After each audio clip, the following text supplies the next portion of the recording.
Hello students, मैं हूं संजीव कुमार, आपका फिज़िक्स टीचर। और आज हम स्टार्ट करने वाले हैं अपनी टारगेट नीट वीडियो सीरीज़ की फर्स्ट वीडियो। तो इस फर्स्ट वीडियो में हम डिस्कस करेंगे एक chapter electrostatic charge and field. तो स्टूडेंट्स, सबसे पहले मैं आपसे इस चैप्टर से रिलेटेड कुछ बेसिक्स डिस्कस कर लेता हूं।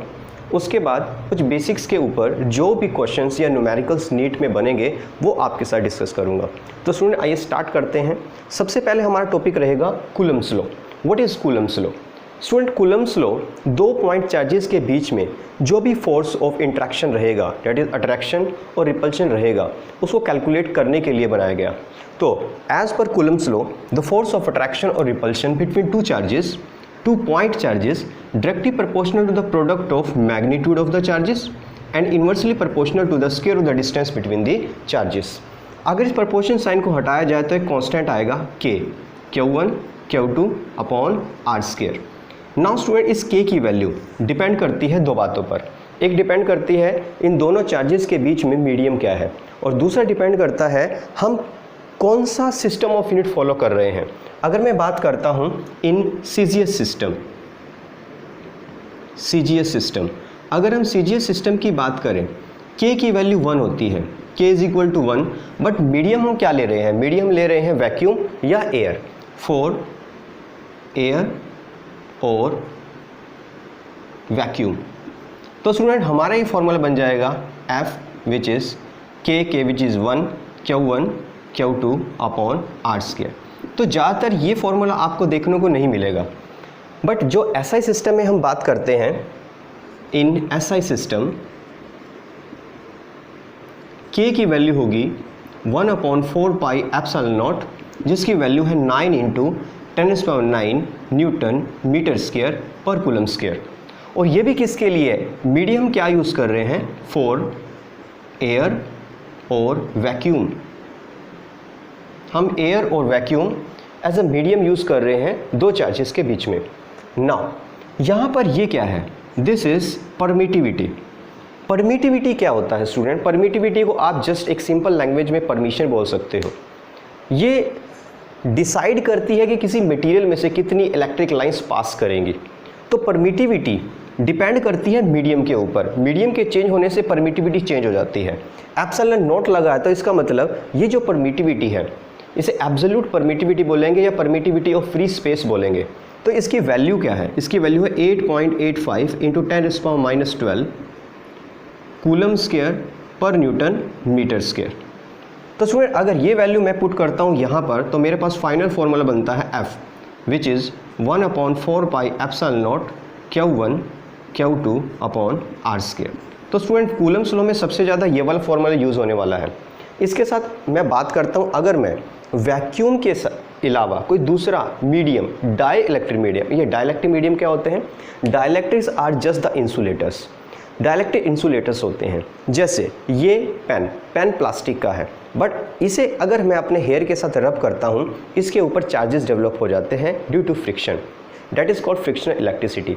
ये चार्जेस जो डेवलप हुए, इसकी वजह से ये इलेक्ट्रिकल प्रॉपर्टीज शो कर रहा है, बट ये कंडक्टर नहीं है। Without conducting it can show electrical properties.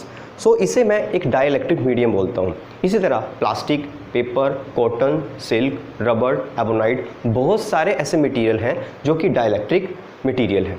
तो डाइलेक्ट्रिक मीडियम के आ जाने से दो चार्जेस के बीच में जो फोर्स है वो किस तरह से चेंज हो जाता है? स्टूडेंट्स, डाइलेक्ट्रिक मीडियम के आने से जो फोर्स है वो डिक्रीज़ हो जाता है। कितना डिक्रीज हो जाएगा? हर एक डाइलेक्ट्रिक मीडियम का एक डाइलेक्ट्रिक कांस्टेंट होगा, जिसे हम कैपिटल K से डिनोट कर रहे हैं।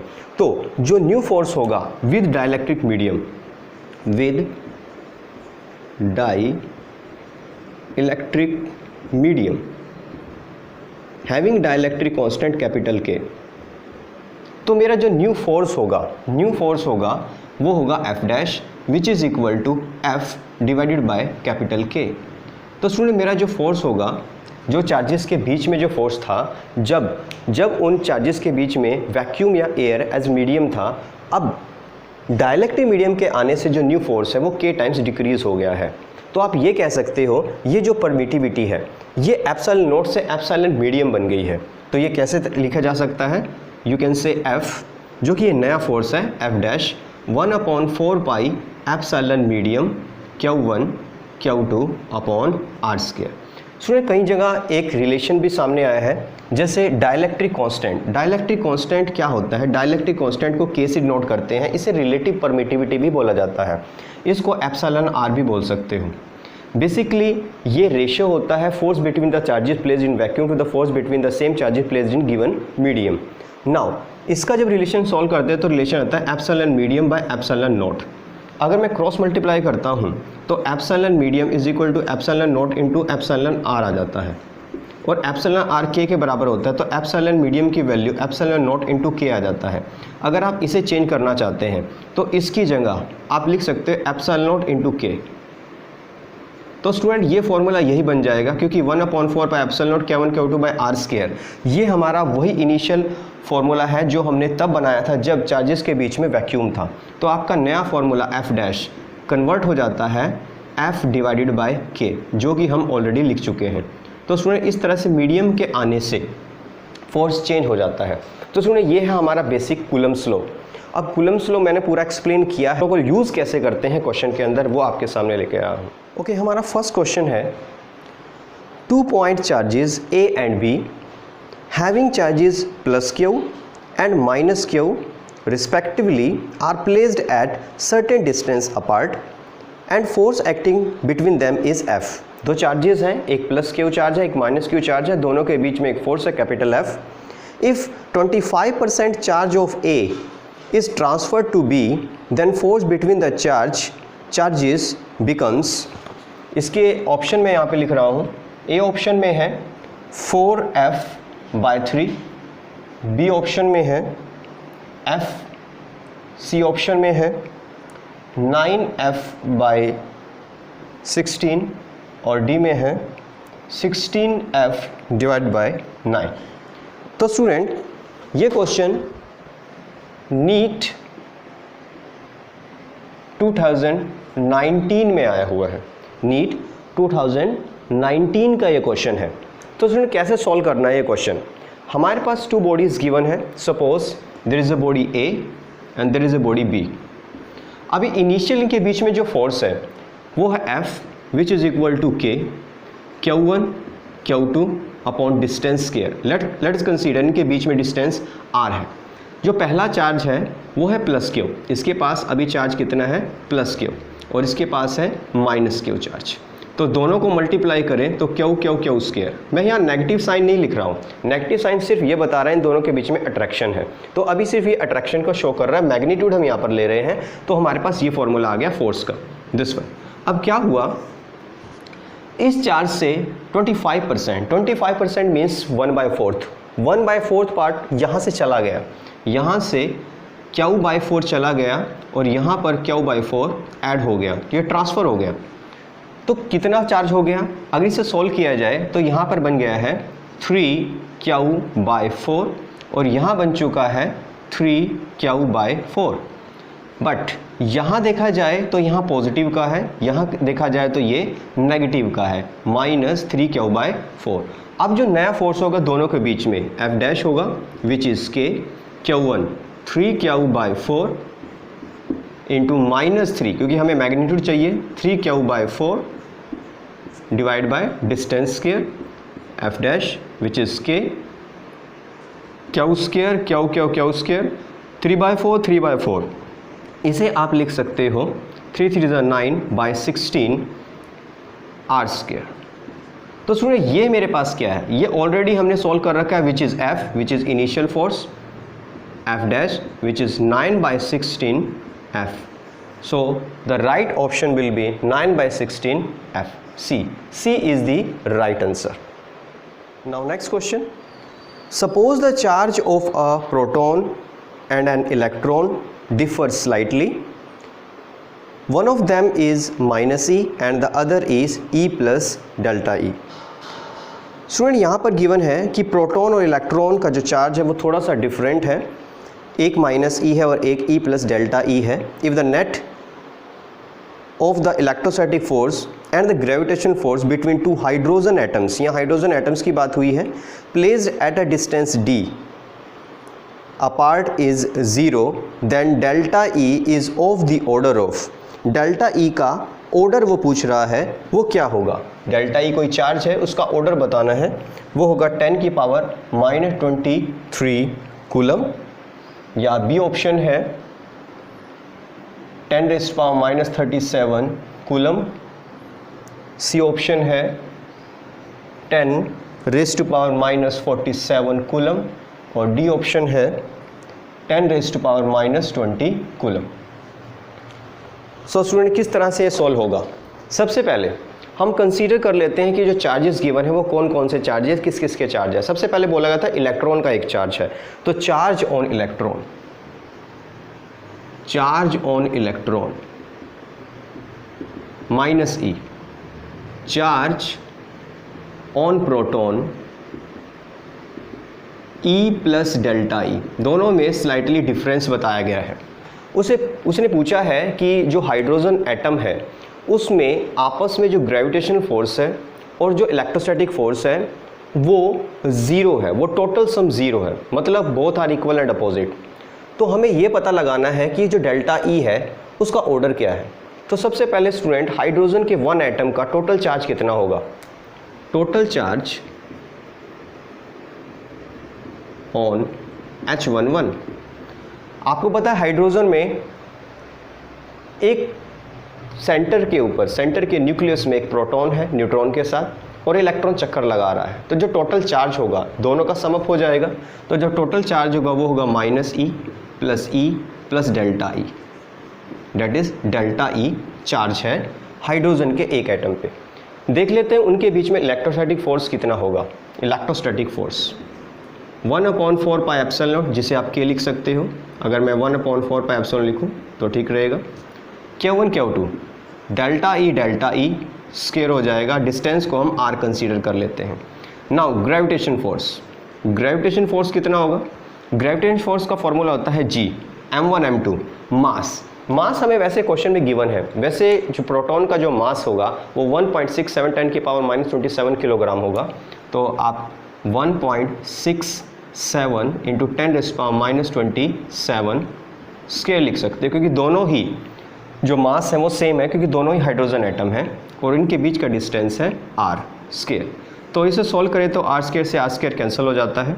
g की वैल्यू हमारे पास है, g की वैल्यू क्या होती है? g की वैल्यू होगी 6.67 इंटू 10 पावर -11 इंटू 1.67 इंटू 10 के पावर -27 स्क्वायर।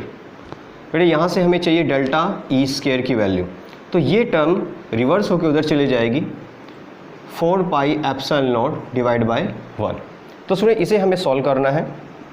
6.67 इंटू 1.67 इंटू 1.67 यहाँ पर हमने लिख लिया है, और 1/4 पाई एप्सिलॉन नॉट की वैल्यू 9 इंटू 10 पावर 9 होता है, 9 इंटू 10 रेज़ टू पावर 9।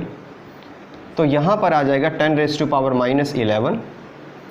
इसको जब स्क्वायर करेंगे, इसका सॉल्व करेंगे तो मेरे पास आएगा -54 दिस वन, और ये जब ऊपर चले जाएंगे तो ये बन जाएंगे 10 रेज़ टू पावर -9। इसे सॉल्व करते हैं। जब इसे सॉल्व किया जाएगा, इसे सॉल्व करके मेरे पास आएगा 167, this is 10 raise to power -74। Delta E square की वैल्यू हमारे पास आ गई। इसे और थोड़ा सॉल्व करने के लिए 100 से मल्टीप्लाई करें, 100 से डिवाइड करें। जब 100 से डिवाइड करेंगे बन जाएगा 1, हम इसे नियरली 1 कंसीडर कर सकते हैं, बन जाएगा 10 raise to power -76। Delta E की वैल्यू हो जाएगी, इसका रूट हम यहाँ पर करेंगे, इसे 1 कंसीडर करें तो नियरली इसका जो रूट होगा वो 1 आ जाएगा।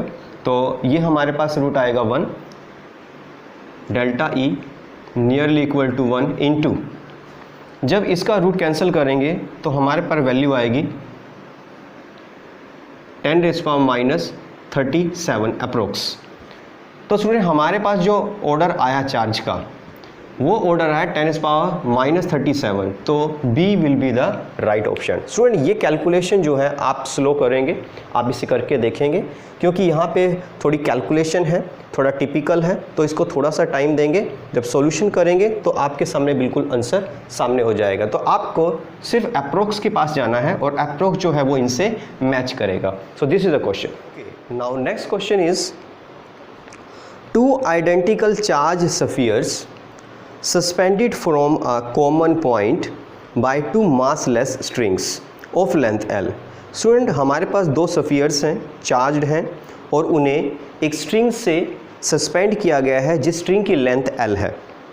Are initially at a distance D और D is less than, very very less than L apart because of their mutual repulsion the charges begin to leak. जो चार्जेस है वो बॉडी से लीक आउट होना start हो रहा है, मतलब चार्ज का जो मैग्नीट्यूड है वो डिक्रीज हो रहा है continuously. The charge begin to leak from both of the spheres at the constant rate. As a result the spheres approach each other with a velocity v। v velocity से जो charges है एक दूसरे की तरफ अप्रोच कर रहे हैं। Then v varies as a function of distance x between the spheres. As जो v है वो किस तरह से वेरी कर रहा है ये हमें बताना है।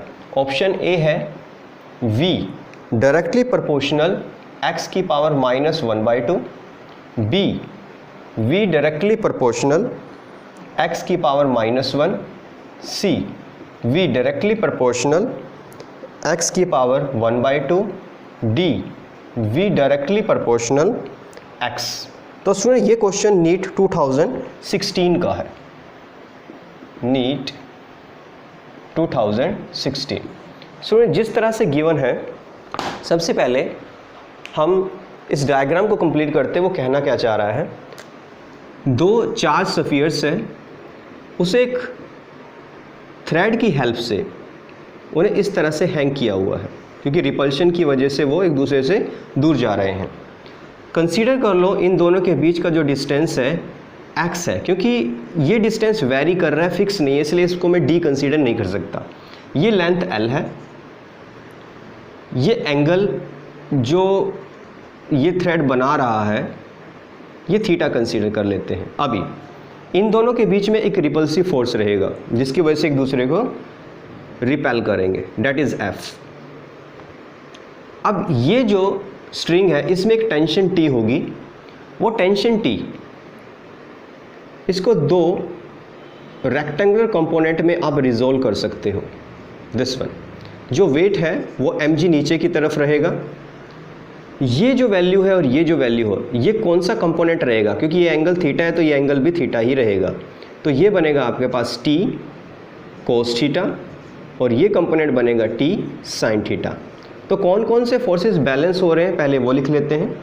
जो t sin थीटा है, t sin थीटा है वो f से बैलेंस हो रहा है। जो f होगा वो होगा k 1/4 epsilon Q1 Q2। Suppose दोनों स्फीयर्स का चार्ज इक्वल है और दोनों के बीच का डिस्टेंस अभी हमने x लिया हुआ है x²।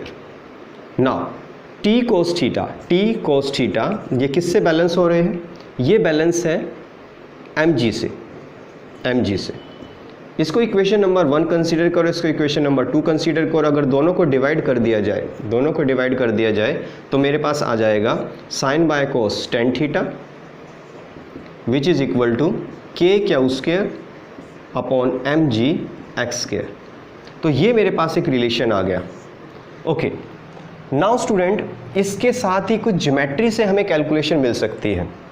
ये जो tan थीटा है, tan थीटा वैसे तो परपेंडिकुलर अपॉन बेस होता है, क्योंकि एंगल स्मॉल है। जब एंगल स्मॉल होते हैं थीटा को tan थीटा लिखा जा सकता है और sin थीटा को थीटा लिखा जा सकता है। तो हम लिख सकते हैं ये जो tan थीटा है वो नियरली इक्वल sin थीटा ही है।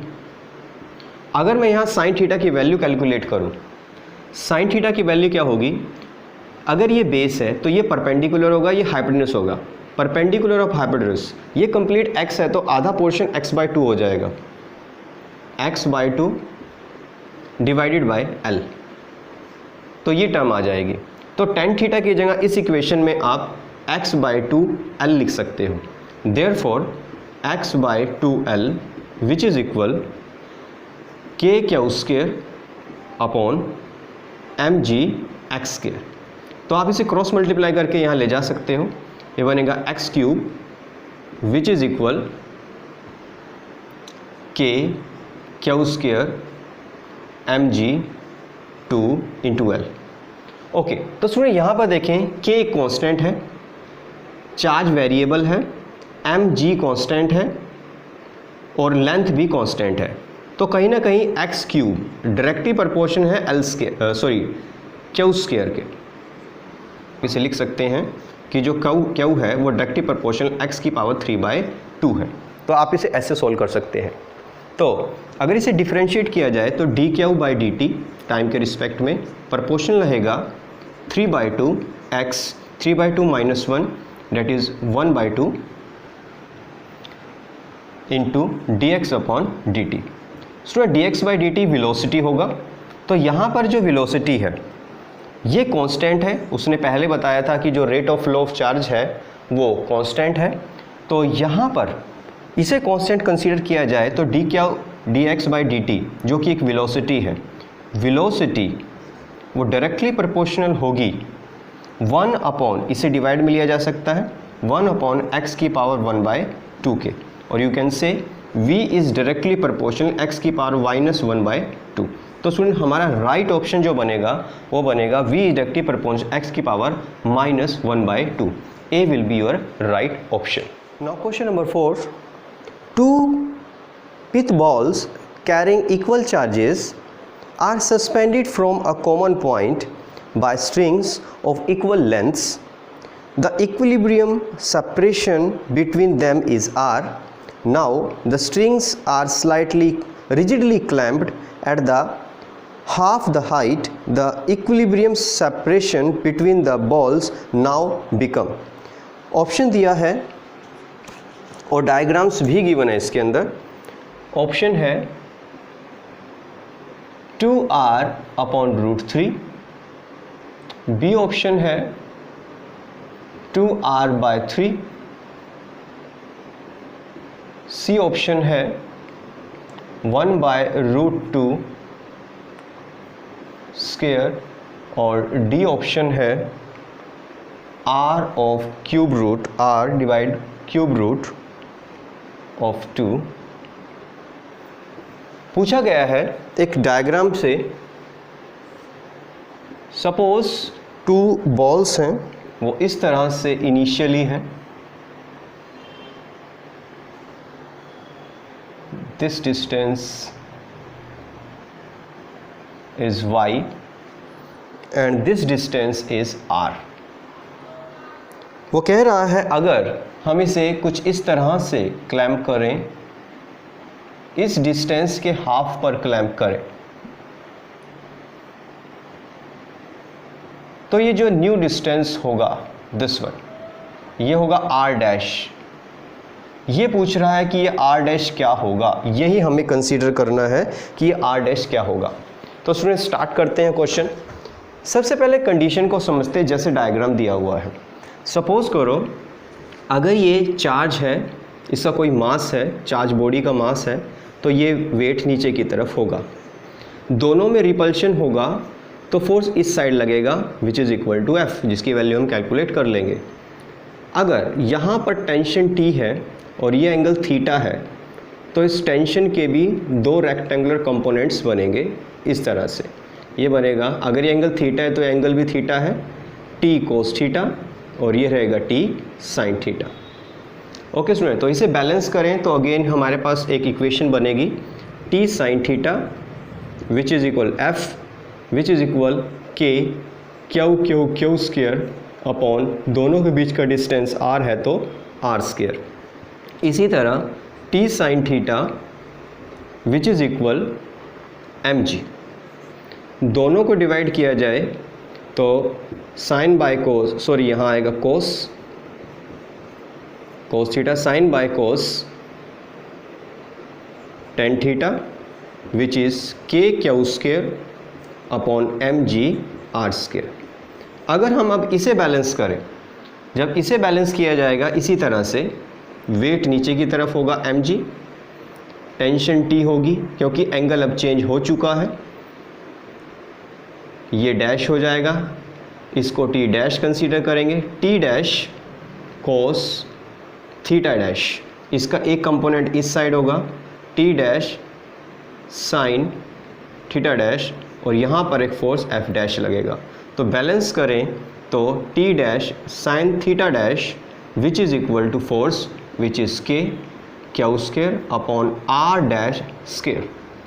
इसी तरह बैलेंस करें T dash cos theta dash which is equal to mg, दोनों को डिवाइड करें तो मेरे पास वैल्यू आएगी tan theta dash which is equal K Q square upon mg R dash square. Now student, इसके साथ ही यहाँ पर टेन थीटा आया है, अगर मैं इस ट्रायंगल से टेन थीटा की वैल्यू निकालूं तो ये टेन थीटा की वैल्यू होगी परपेंडिकुलर अपॉन बेस। परपेंडिकुलर में इस पोर्शन को लें तो ये r/2 बनेगा, तो मैं इसे सॉल्व कर रहा हूँ। टेन थीटा की जो वैल्यू होगी वो होगी perpendicular r/2 upon base which is y, that is k Q square mg r square. तो एक पार्ट मैंने यहाँ सॉल्व किया। इसी तरह यहाँ पर इस ट्रायंगल से अगर सॉल्व करें तो यहाँ से भी हमारे पास टेन थीटा की वैल्यू आएगी परपेंडिकुलर अपॉन बेस, परपेंडिकुलर हो जाएगा r'/2, बट यहाँ पर आ जाएगा y/2 which is equal k Q square upon mg r dash square. Okay, अगर मैं इस इक्वेशन को इस इक्वेशन से डिवाइड कर दूँ, इसको इक्वेशन नंबर फर्स्ट कंसीडर कर लें, इसको इक्वेशन नंबर सेकंड कंसीडर कर लें, तो फर्स्ट को सेकंड से डिवाइड करें तो हमारे पास वैल्यू आएगी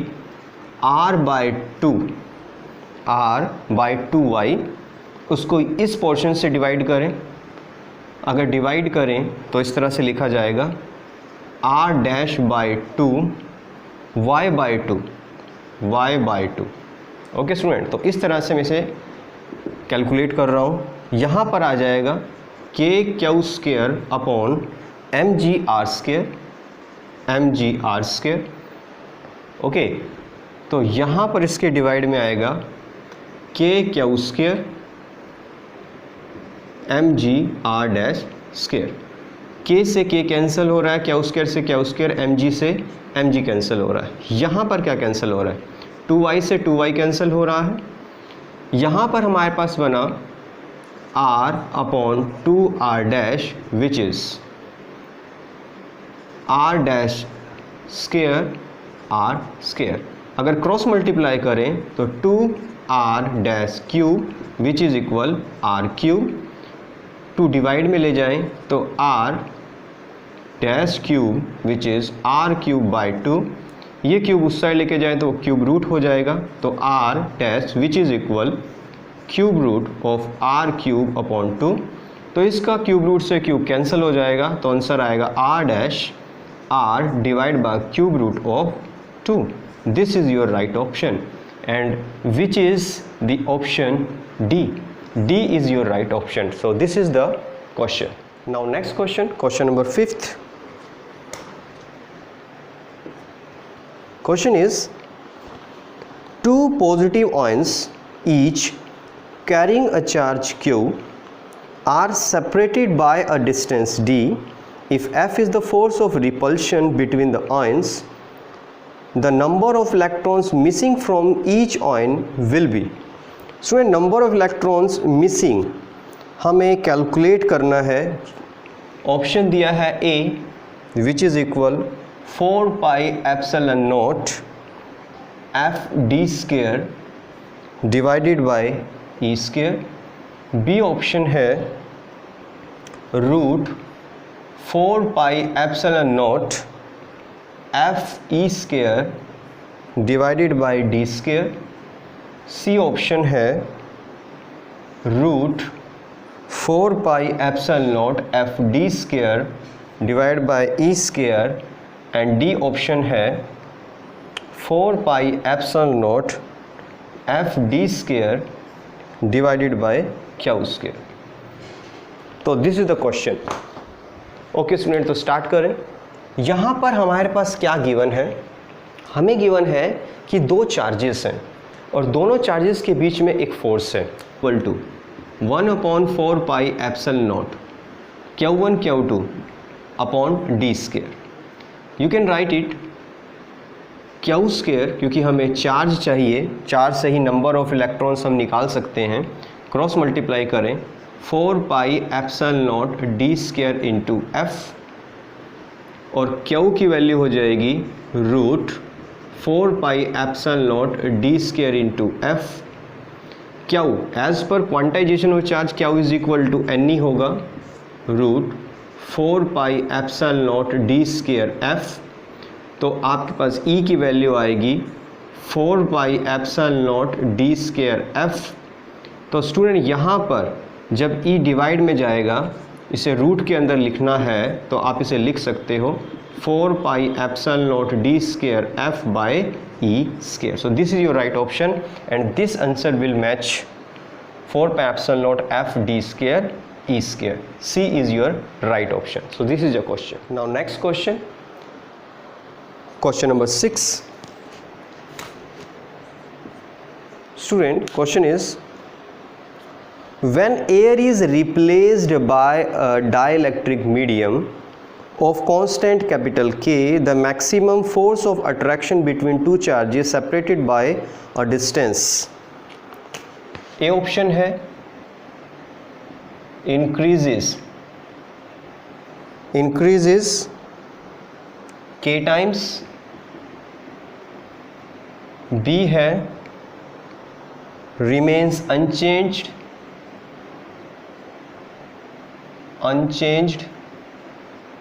C है decreases K times, and D option है increases K inverse times. So simple concept है. एज यू नो, जब दो चार्जेस हैं उनके बीच में फोर्स F है, अगर उन्हें वैक्यूम में रखा है, जैसे मीडियम में आएंगे वो चार्जेस तो फोर्स चेंज हो जाएगा, जो पहले फोर्स का K टाइम्स डिक्रीज हो जाएगा. तो आपका ऑप्शन होना चाहिए decreases K times. So this is the right option. Okay student, I hope आपको इन वीडियोस से काफ़ी हेल्प मिलेगी अपने नीट के एग्ज़ाम को क्रैक करने में. अगर आप चाहते हैं हम आगे भी इसी तरह की वीडियोस आपके सामने लेकर आएँ, हमारे चैनल को सब्सक्राइब कीजिए, वीडियो को लाइक कीजिए, अपने कमेंट बॉक्स में डालिए कि आप फ्यूचर में किस तरह की वीडियोस चाहते हैं. Okay, thank you very much.